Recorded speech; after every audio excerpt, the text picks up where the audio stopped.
Dare friends, ఇక్కడ మనకి బాతులు ఉన్నాయి. బాతులు చూడండి, కొన్ని వందల బాతులు ఇక్కడ పొలం దగ్గర పెట్టేశారు.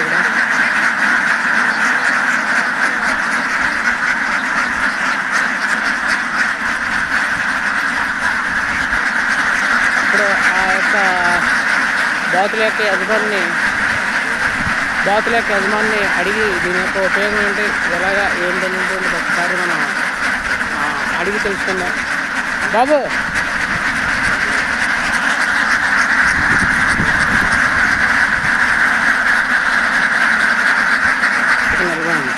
మీరు బాతులు పెంచుతున్నారు కదా, ఉపయోగం ఏంటి? బాతుల ఉపయోగం బాతులు పెడుతున్నాయంటే ఇప్పుడు చేలో నీళ్ళు ఉంటుంది కదండి, ఆ నీళ్ళ వల్ల బాతు మేసి గుడ్డు పెడతాం. గుడ్డు పెట్టిన తర్వాత మనం సాగుకారు చేస్తామండి. సాగుకారు చేస్తే మనకి అంటే చేలుకి ఏమైనా ఉపయోగం ఉంటుందా? చేనుకి ఏమో అవుతుంది, ఉపయోగం ఏమైనా ఉంటుందా? ఉపయోగం ఉంటుంది. ఎలాగా అంటే మనం చేలో పెట్టినాయి కాబట్టి దానికి గుడ్డు పెట్టిన తర్వాత మనకి సాగుకారు చేస్తామండి. సాగుకారు ఏమో మన బస్తాలు ఇస్తాడు. అలా కదండి, ఈ చేనులో మేస్తాయి కదా అవి, ఆ చేలు వేయడం వల్ల ఈ చేలుకేమో ఉపయోగం ఉంటుందా? అంటే దాంట్లో ఉన్నటువంటి క్రిమికీటకాలు ఏమి తినాలి, అందులో పురుగులు తింటాయి, ఎర్ర అటువంటి తింటాయండి. తినడం వల్ల చేను బాగుంటుంది. అదే దానివల్ల ఫైర్ అయ్యి గుడ్డు పెట్టి అవి అట్టుకెళ్ళి సాగుకారులకి వాళ్ళకి. ఎన్ని ఉంటాయండి మొత్తం ఇక్కడ బాతులు ఎన్ని ఉన్నాయి మొత్తం ఇక్కడ?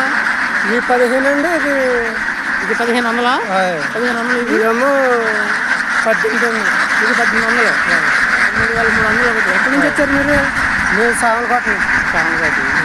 ఇలా మీరు బాతులు మేపుకుంటూ అలా వెళ్తారు? అలాగే వెళ్తాం. నీళ్ళు ఎక్కడ ఉంటే అక్కడ మేపుతాం. మరి మీకు జీవనోపాధి ఎలా? మరి డబ్బులు సాగుకారు ఇస్తాడు. బాతులకు గుడ్లు వేసినందుకు గుడ్లు వేస్తే సాగుకారు డబ్బులు ఇస్తాడు. మనం తెచ్చి బతికి తింటాం. సాగుకారులు ఎక్కడి నుంచి వస్తారు? మీరు సాగుకారులు ఎక్కడి నుంచి వస్తారు? సాగుకారులు సాగలకోట నుంచి వస్తారు. సాగుకోట నుంచి. గుడ్డు ఎందుకు అమ్ముతారు మీరు? గుడ్డు 7 రూపాయలు లేదా 8 రూపాయలు. ఇప్పుడు ఉన్నాయి. గుడ్డు ఏమైనా ఉందా మీ దగ్గర? గుడ్డు పెడతలేదండి. ఇంకా పెడతలేదు. చూడండి, ఇవి బాతులు చేలలో మేపడం అనేది ఏంటంటే చేలలో ఉన్నటువంటి క్రిమికీటకాలన్నీ కూడా ఈ బాతులు తినేసి చేను కూడా మనకి సారవంతం అవుతుందని చెప్పేసి ఈయన యజమాని చెప్తున్నారు.